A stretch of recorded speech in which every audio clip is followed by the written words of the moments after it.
It is a powerful reminder that the glitter of gold and silver can often hide a much darker and more complex reality.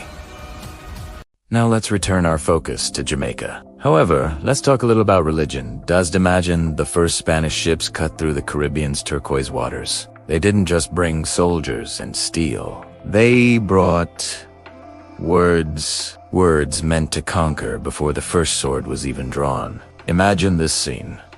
A Spanish captain stands on a pristine beach in the Caribbean, facing the Taino people.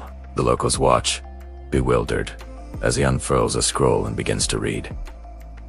He's not speaking their language. He's reading in Castilian, a tongue they've never heard. A proclamation called the Requerimiento. It's a legal document, a bizarre piece of political theater. It declares that their land now belongs to a distant Spanish king and a Roman pope. It demands their immediate submission. The penalty for refusal, war, enslavement, and the loss of everything they hold dear. For Te Taino, the words are just noise, a strange and ominous ritual.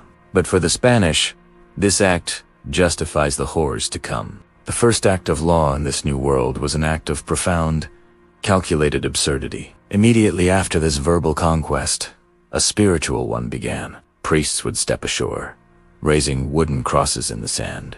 They'd chant prayers in Latin, another language alien to the island. With these rituals, they believed they were sanctifying the land, cleansing it of its pagan spirits and claiming it for their god. But for the Taino, this was a sacred desecration. Their own spiritual world, deeply woven into every tree, river, and stone, was being violently overwritten. The land itself was being told it belonged to a new faith, a faith that arrived with chains. This grim paradox is literally carved into the foundations of the first Spanish settlements. Take Sevilla la Nueva, founded on the north coast of Jamaica in 1509. Here, the Spanish built their churches and chapels. They're symbols of a new, civilized order. But look closer. Who quarried the stone for those altars? Who mixed the mortar for those walls? It was the Taino. Enslaved, brutalized, and forced to build the very structures that celebrated their own subjugation. The architecture of faith was raised upon a foundation of human suffering. The holy water mixed with tears, and the cornerstones were laid upon the bones of a dying people.